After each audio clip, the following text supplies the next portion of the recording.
and welcome to episode number 85 of The Pitcher or the Hitter, the podcast by the M-SABR Dynasty League for the M-SABR Dynasty League. I'm Cam. I said, I'm Cam. Well, looks like I'll be doing this one on my own this week. That is right. This is a rare solo episode of The Pitcher or the Hitter. It is just me. Sahil did one of these last year. It is now my turn to do one on my own. Sahil's neck deep in bar exam stuff right now. We wish him all the best of luck this week. Next week, we don't know what we're going to be doing, so stay tuned for that. But this week, we're going to be recapping, first and foremost, all of the trades. A couple big ones have gone down since our big trade extravaganza. And the week 13 matchups. It's going to be a lot of fun, a lot of close matchups, a lot of things turned upside down in the standings. Our three-way tie for second is now a three-way tie for fourth, with me jumping all the way up from fifth to third, all sorts of things shaking up. Although Erik, despite his loss, still being a game up in the standings. We will get to all of that, but first and foremost, we do have some trades to go over. Let's start with the first one here. Deep Sea Devers has traded Luis Garcia, Kyle Muller, and a second rounder to the Bellies for Jeff McNeil. And I thought this was a pretty good one for the Bellies. Luis Garcia, he's still super young. He's playing with the Nationals. He's actually got a 114 OPS plus. Not a crazy amount of home run power, but he does have 11 doubles in just 145 plate appearances, so that's really solid. He's hitting 298. The low walk rate does concern me a little bit. That being said, though, he's only 22. I think he's really the type of guy, especially considering he graduated as a top 100 prospect with a 60 grade hit tool. He's the type of guy that the Bellies should be going after. Kyle Muller, kind of the same deal. He had a solid 2021 season. I've always been high on him. One bad start here in 22. That being said, it was just one game.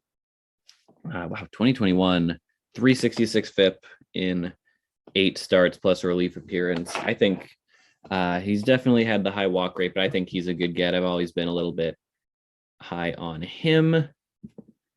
And yeah, the AAA numbers this year are spectacular too. And all they had to give up was Jeff McNeil, who he is having a better year than I thought he was, but the power isn't tremendous or anything like that. His 436 slugging is actually only slightly higher than Luis Garcia's, although McNeil, unlike Garcia, does walk a ton. That being said, he is still having a good year, but he's someone that the Bellies acquired. First of all, Yuki picked him up for free right before the season. He wasn't even on a roster at the start of the year. Then they got him from Yuki. That was just for Greg Jones in a second. But either way, I think he's a decent guy for the Devers to get, but I think this is a great deal for the Bellies as well, especially given what they need. Moving on to the next deal, that was definitely a larger one, biggest trade of the week, perhaps. That was Abreu Trade Joe Musgrove and Jordan Groshans to the Devers for Nestor Cortez and Miguel Vargas. Very interesting trade here. Sahil and I have kind of gone back and forth on it. I'll read his thoughts first, considering you just heard a lot of my thoughts in a row. He says he did not see this coming. Musgrove is elite. Nothing else to say there. Cortez has really risen this year, but I think Ruthvik sold high at the right time. I don't think Cortez is suddenly going to turn into a pumpkin or anything, but I believe he's more of a top 40 starting pitcher than top 20. He was performing like at the beginning of the year, and he's only 27, so there's room for growth. Vargas is a nice get. I think he's going to take over the third base job for the Dodgers as soon as next year with Justin Turner's contract expiring. But Vargas was expendable for Ruthvik, though, because he has Devers and Bregman at third base. Groshans is not really much of anything at this point, in my opinion. More of a name than anything. I think Ruthvik did a great job acquiring an ace. Pretty solid value for EBO, too. I think they could flip Cortez for a lot at the trade deadline if he's even performing adequately given his age and everyone's desire for a starting pitcher. I think he basically hit the nail on the head here. I like this trade better for Ruthvik than I do for EBO, and that's basically just for the fact that I think they bought a little too high on Cortez. I don't like Cortez's peripherals terribly much. He's got a FIP of 3.6 compared to that 2.74 ERA. Really, a lot of that does come from the home runs, but he's also running a rather high BABIP as well. Again, I think he's fine. He is still young, but I don't expect him to continue at this level. Basically, everything Sahil said. However, on the other hand, he is right. Vargas is a very good get for them. Groshans is having not the best go of it in AAA. He is walking a lot. I do like that, but he's really not providing much else, not even stolen bases. He's kind of looking like the Nick Madrigal type. I think maybe if he does develop a little power, I am higher on him than Sahil is at this point. But yeah, really, he's more just kind of relying on keeping that BABIP up. But I do still think he can be an effective major leaguer, just maybe not the most fantasy relevant type of guy. So yeah, I guess all in all, I haven't even mentioned Musgrove, but I'm a big fan of Musgrove. He's obviously the key piece of this deal. Musgrove, he's still only 29, so he's only 2 years older than Nestor. Having just another really solid year. The strikeouts are a bit down. I'm a little curious as to why that is. But the walks are down as well. Maybe he's changed a little something. Either way, it's working for him. He's having his best season yet. And even better than last year, which was solid, but maybe the peripherals, but maybe the FIP didn't look like it was the most sustainable, but he is even better this year. I think he's a great addition to Ruthvik's rotation. I think value-wise, he wins the trade, although Vargas could easily be a very good get for EBO. Additionally, Sahil did want to mention that he turned down an offer from EBO, which was Gunnar Henderson, Ryan Helsley, and Edward Olivares for Musgrove, Norby, and a second. That'll be an interesting one to see how it ages. I think EBO did a little better. Just getting Cortez, especially if they can flip Cortez. Obviously, Gunnar is, well, he's jumping up in the top 10. He's just having an absurd year. But at that point, I'm not sure how much better he is than a guy like Vargas. And then Olivares and Helsley aren't much of anything, especially considering Helsley. What's he going to do on EBO? This is not a winning team. You don't need to trade for a reliever like that. But yeah, definitely interesting to, I guess, keep an eye on to see if, well, first of all, if Sahil regrets not taking this trade, that's tough. I could see if Gunnar was on a team besides the Orioles, Sahil accepting this trade, but that's interesting for sure. Maybe he'll regret not taking this trade, especially if someone like Gunnar busts and someone like Norby turns into a star. I do like him. Yeah, no, moving on to the next trade, though. This was another one involving EBO. They sent Jose Abreu and a third rounder to Sahil, as a matter of fact, for Matt Chapman and Edward Olivares.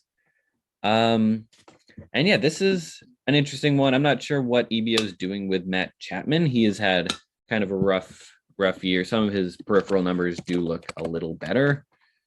He is hitting the ball decently well, and he's striking out less than he did the last couple of years, but also the walks are down. Again, some of this could be BABIP fueled because he is hitting the ball fairly well. Either way, it's a rough year. but maybe they're banking on a little bit of a turnaround. Either he can be on their next winning team, or he can be someone that they can flip for prospects. Jose Abreu, he is 35, so he's someone that EBO definitely needed to trade away. Had a rough first month of the year, but really has turned it on ever since, having one of the best years of his career now. 378 on base, 142 WRC plus. Definitely great get for Sahil's team. I know looking at his lineup, he already has Freeman, but now he can, and he already has Alonso, so maybe he can kind of move some guys around in that util slot because he's got 3 great first basemen. Maybe he can move Max Muncy into that third base slot with Chapman gone. Really just a lot of things he can do. He still has, right now he's rocking a 0 bench. That's interesting. He could use a bench bat, and maybe that's something worth considering, or even picking up a guy from free agency. Either way, though, Michael Massey, Edward Olivares aren't really anything. I had never heard of Michael Massey to begin with. Looking at his numbers now, he's 24. He's in AAA for the Royals, hitting pretty well. But I don't know if this is just another. Well, there are a lot of guys who hit really well at AAA at the age of 24. Some of them are real breakouts. Some of them are Josh Van Meter. Who's to say which one Michael Massey is? Either way, I could see him jumping up on some lists, at least due to the way he's been hitting. But I don't think he's much more than a gamble at this point. Edward Olivares is someone Sahil was going to cut anyway. Scrolling through to see what Sahil says about his trade. He agrees he likes the peripherals from Chapman, but he hasn't hit for much of anything since he acquired him back before 2020. And he hasn't done anything really above average since the juice ball year in 2019. And with Gunnar hopefully being an elite third baseman for the Orioles, he doesn't view Chapman as a long-term piece. Anyway, he also talks about Jose Abreu being in the top 10 in the player rater over the past month. Kind of fits the win now mold. He is curious, though, about that 3 first baseman eligible players, or 3 first base only players, plus Muncy and plus Mancini and all these guys. What that's going to look like for his future, especially now that that's the second 35 and older guy he's traded for in the past 2 months. So that could, I don't know if I'd say shorten his window, just considering Matt Chapman wasn't the guy for his future anyway. But it is interesting. It could shorten. Well, I don't know. I don't know value-wise. Maybe Abreu's value is less next year. Also, with the amount of dealing Sahil does on a day-to-day basis, who's to say really what his window looks like, considering he's just moving pieces around left and right all the time.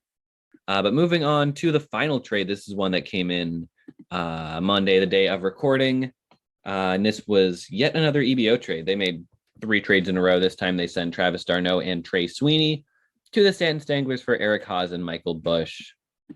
Not a whole lot to say about this one. I think Busch is a little better than Sweeney, but with Sweeney being younger, Sweeney could very easily at this point next year jump ahead of him.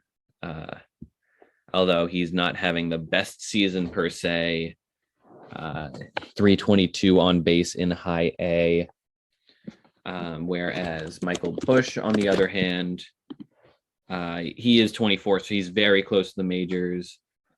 Crushed AA, although he's been slower at AAA. Walk rate has gone way down. So really both kind of prospects who have not been performing great at their current level. Again, Busch is a higher rated prospect for sure at the moment.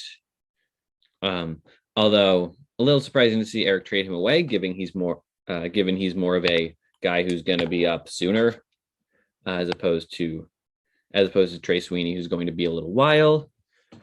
In addition, Travis d'Arnaud having another great year, So I guess I'd say at value wise, starting with the prospects, I'd say EBO gets the better prospect, but that could easily turn on its head.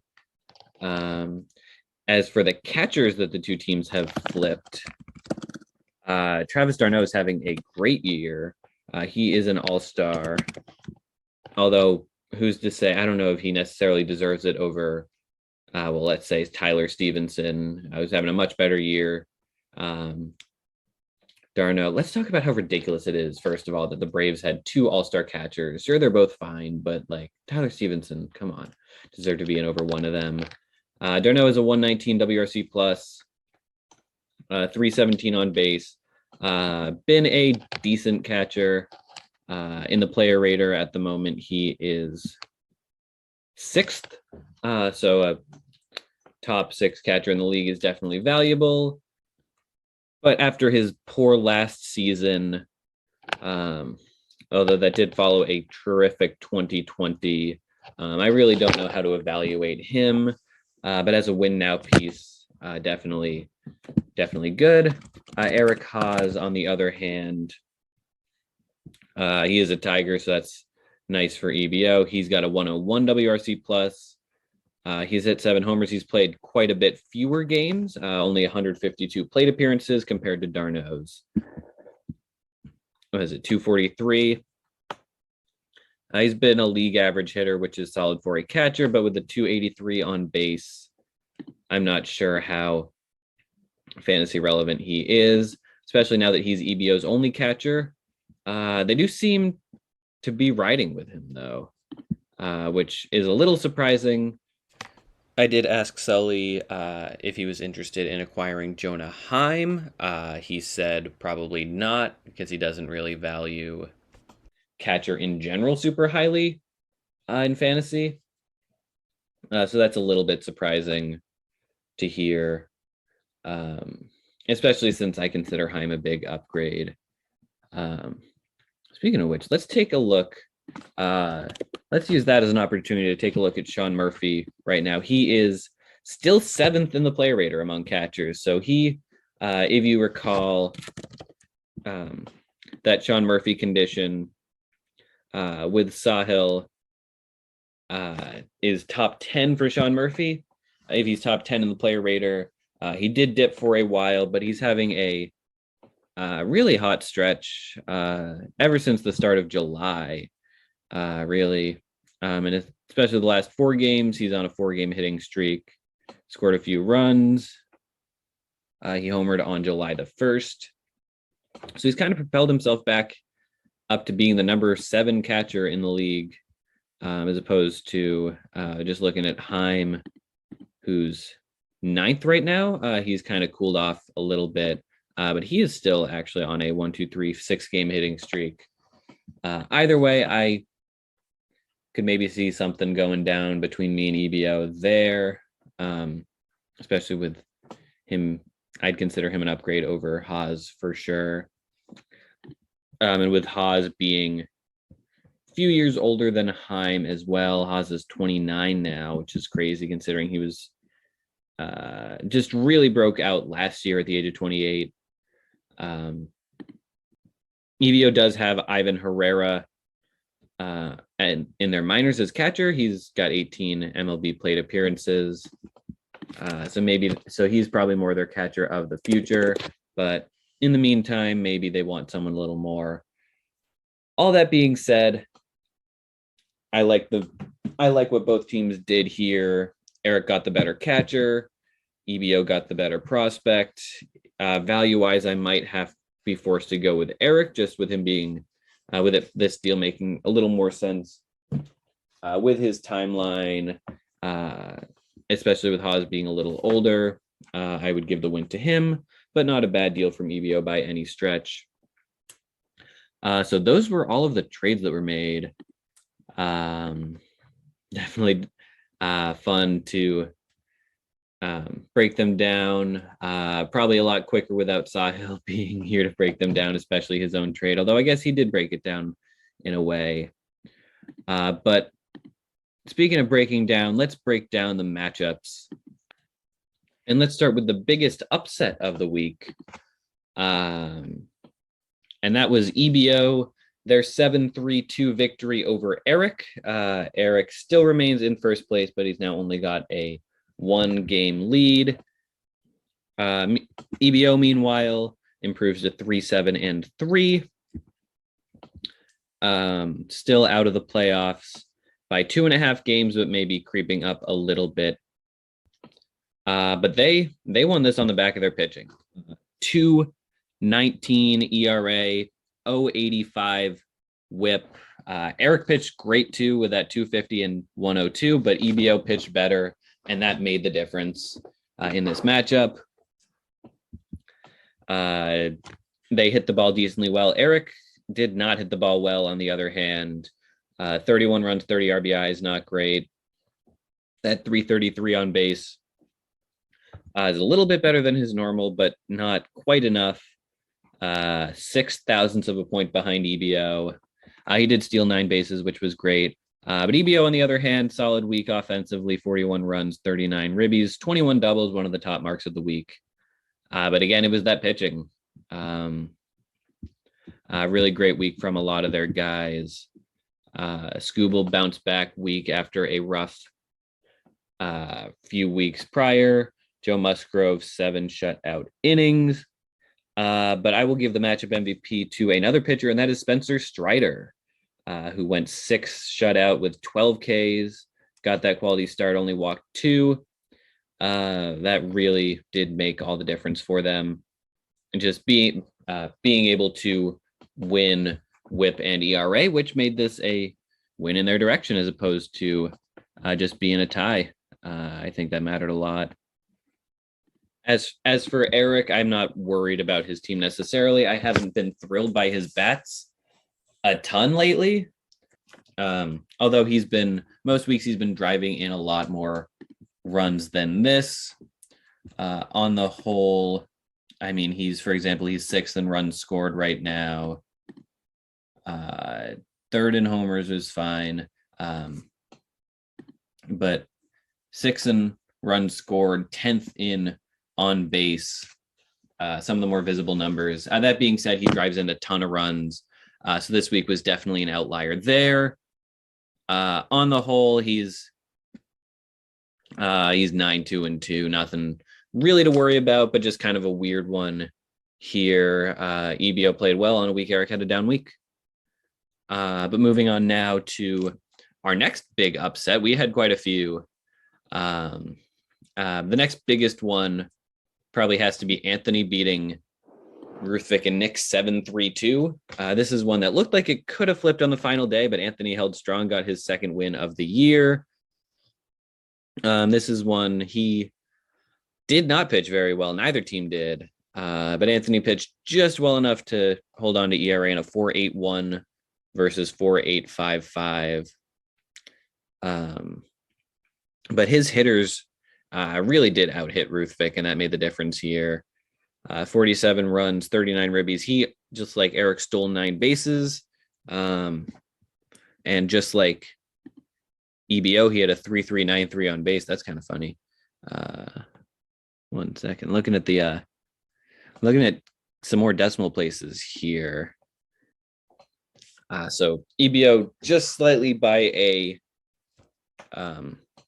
hundredths of thousandths of a point would have won on base, but that would have been a wild one if they had played each other.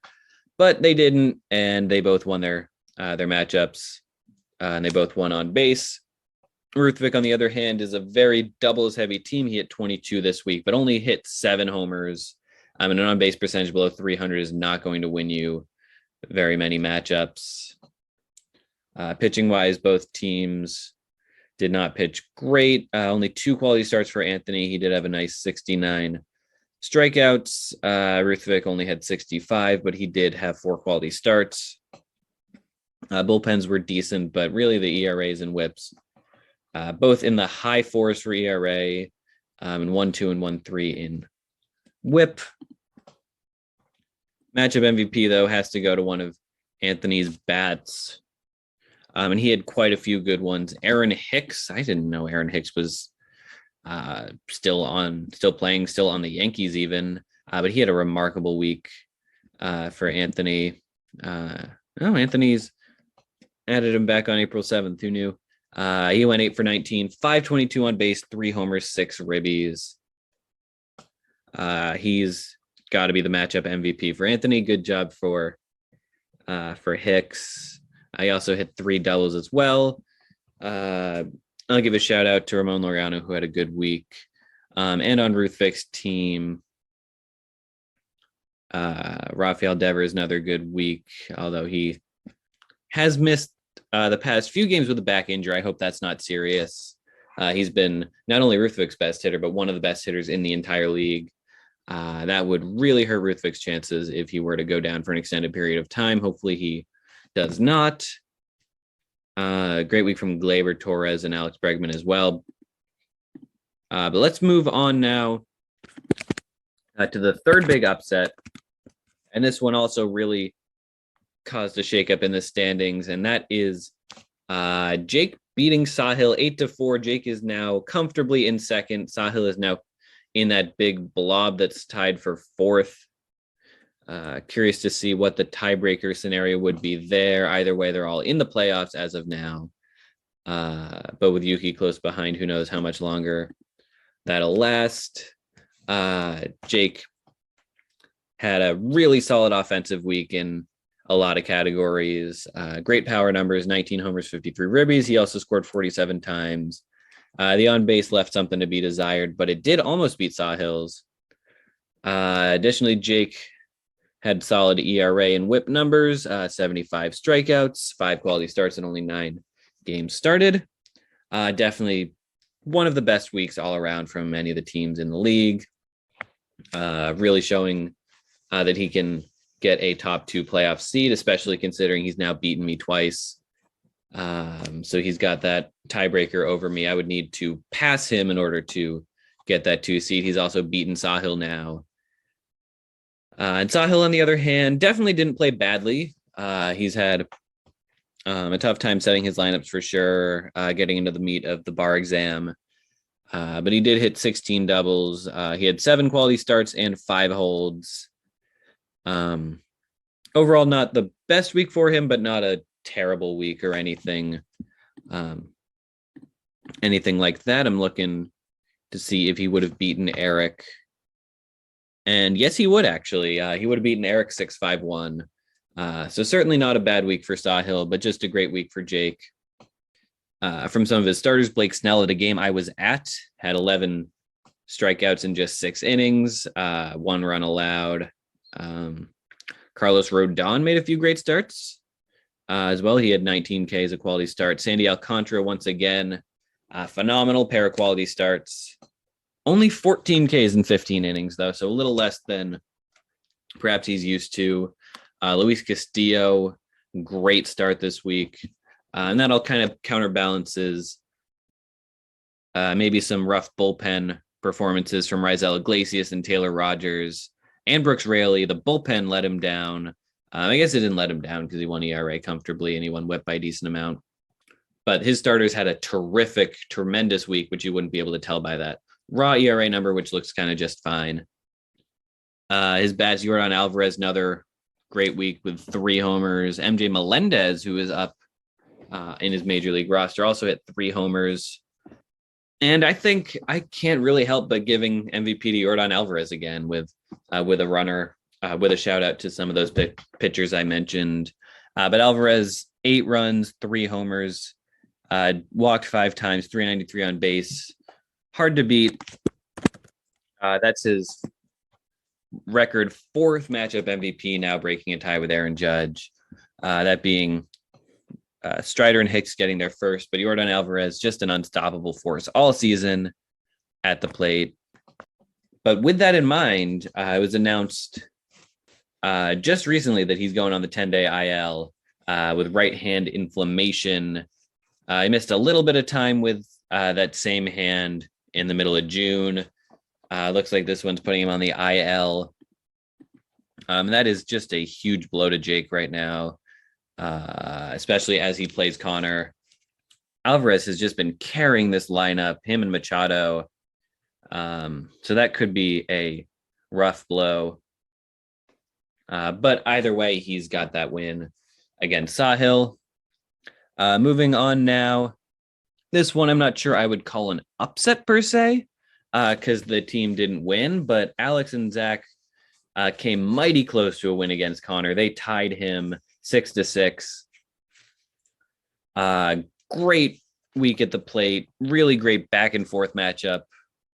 Both teams hit well. Both teams were within 3/10,000ths of a point in on base percentage. One steal was what separated them. 1 RBI, 2 doubles, 2 homers, 4 Ks, 1 save. Just a terrific job by both teams. Alex especially, 50 runs, 20 homers, 9 steals. And then Conor's pitching was what kept him in it. He got the 4 saves. He won ERA and WHIP. And not to mention on that final day, Conor did just what he needed to pull out that tie. He got 3 late night RBI from Trevor Story that flipped that category in his favor, and flipped on base percentage for that matter. So Story, you could say he was Conor's best. He was Conor's MVP at the very end, although he didn't have the best week outside of that otherwise. Although he did hit 3 homers. Guys like Marcus Semien were better throughout the week for him. Luis Robert as well had a remarkable week.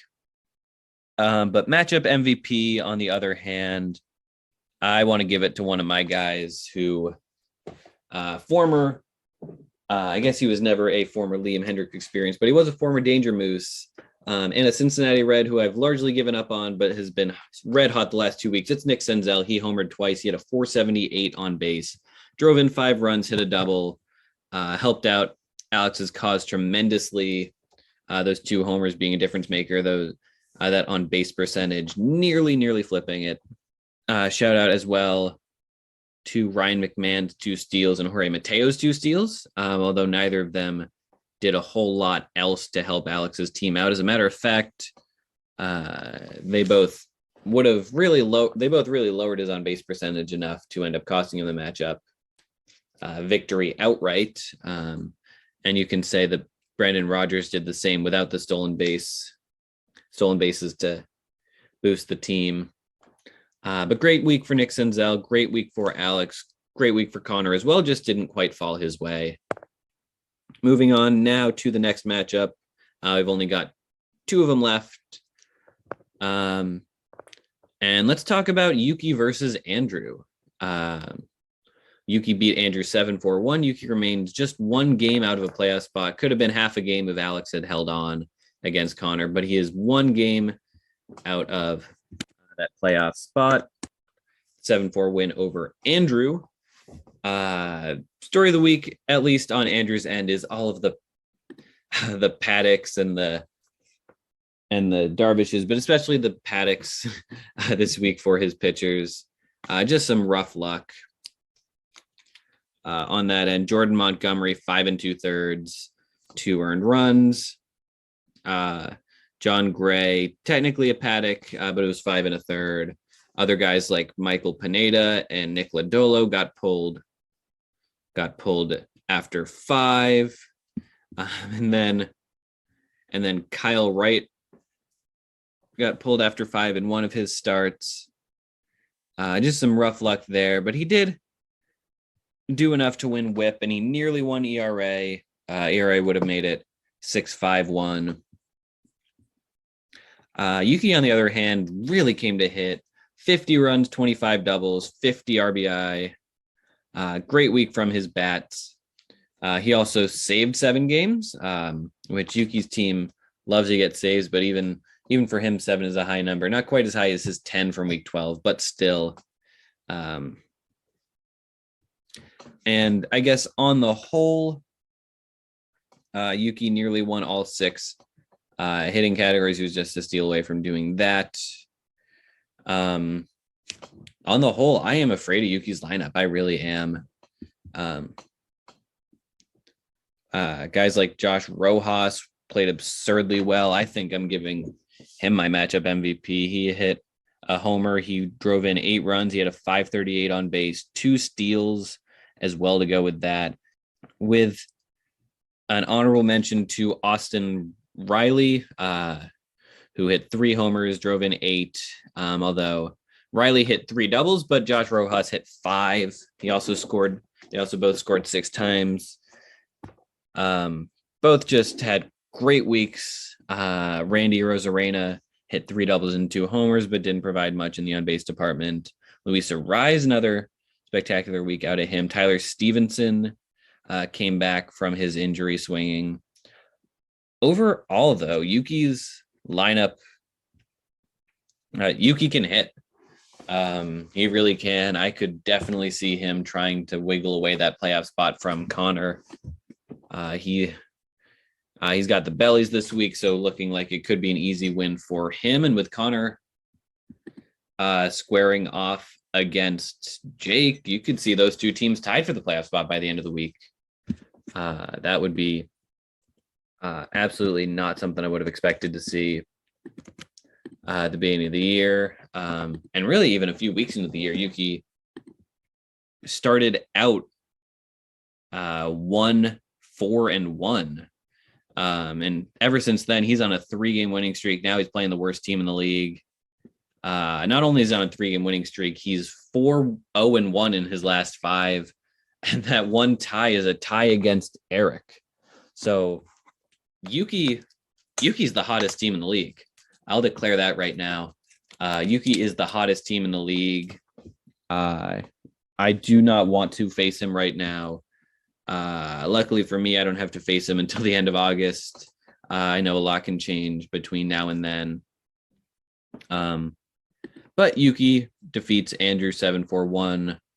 Andrew didn't play badly or anything, kind of had a medium week, you could say. He actually would have tied Erik, so there is that. But at any rate, we only have one more matchup to talk about, and that is mine against the Flex and Bellies. The Bellies jumped out to a huge lead earlier in the week. I believe it was 10-2 at one point on Wednesday or something like that. But I battled back. I took the lead for good on Friday, I want to say. But really, as for me, I could see a lot of other weeks. I could see, a narrow victory against the Bellies, and they really could have flipped it on the final day if Cole Irvin had just a couple more strikeouts and just a little bit better ERA. He could have turned this one into a tie. But this is just another case. Teams just seem to bring their best against me every week. The Bellies had 43 runs. They had a 366 on base, which, as it turns out, was not only the league high, it was the league high by a lot. And I was second by a lot with my 356. And the Bellies had 8 quality starts, which led the league. 257 ERA, 0.905 whip. Those are both just absurd. They would have beaten both Erik and Sahil this week. They would have almost beaten Jake. But they just ran up against me, who played just a little bit better. My 2.468 ERA, who do we appreciate ERA, beat their 2.578 by a smidge. My 62 strikeouts beat theirs by a bit. 52 runs, 49 RBI. If I'm not mistaken, I would have beaten every team in the league this week. Yeah, I would have. Even Jake, I would have beaten, and Jake had a great week. God, I did not even realize my team went off. I wish I could have done this against the team I needed the win against more. That's kind of how it's been for my team. But either way, a win is a win. I've moved up to third. My matchup MVP could go in a number of directions. Adley Rutschman had a great week now that I've finally promoted him. Maybe I should have promoted him a little earlier.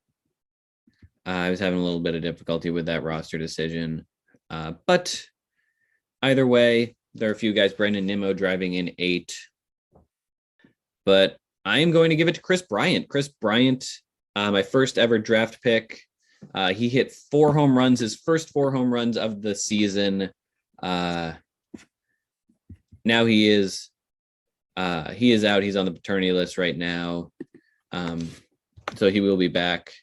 But after going all this time, first not playing well, then being hurt, he puts together a really solid week.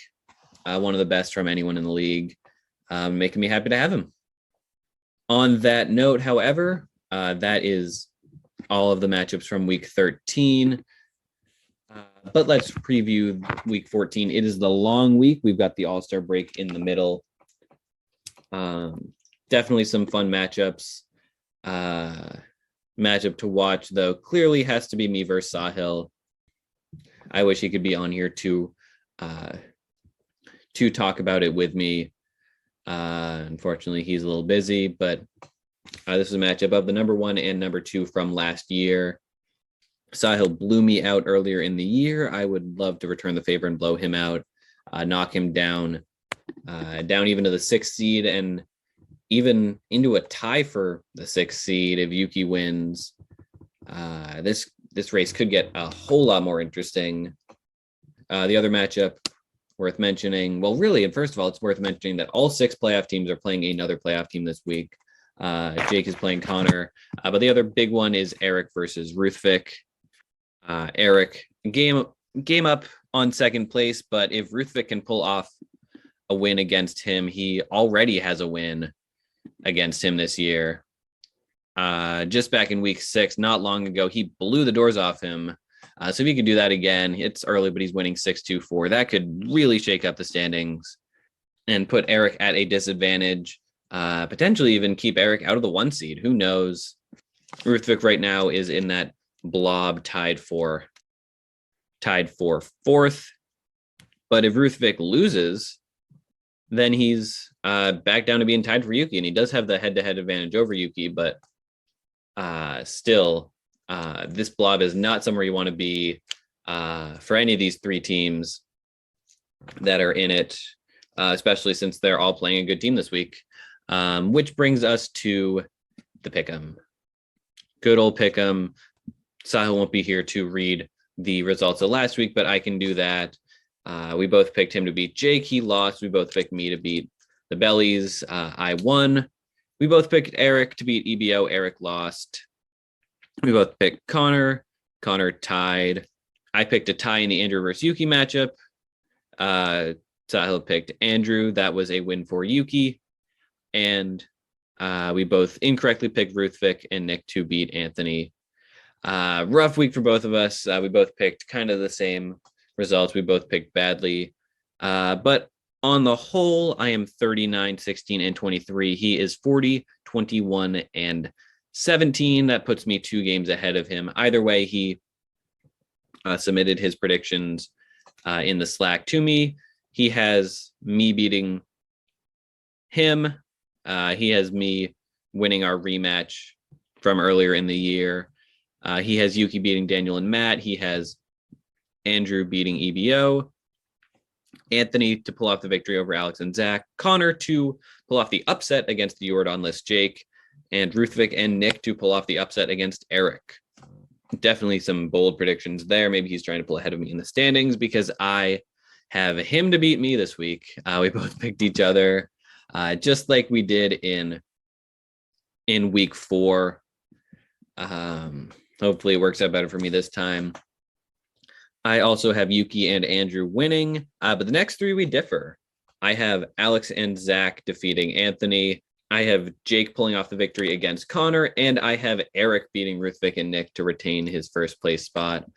Whole lot hinges on these predictions. Whole lot hinges on this week. Definitely a wild one. It is a double week. Anything can happen. Sahil says he has some 3-start weeks lined up. Last All-Star week, I pulled off a statement victory against Erik. Maybe I can do the same against Sahil this week. But yeah, that's basically all I had to say. Again, this was me hosting solo for the first time. Had a lot of fun. Hopefully you did as well. Sahil, hopefully you are listening and can give some feedback. It's definitely harder than it looks hosting solo. But at any rate, I am Cam. This was the pitcher or the hitter.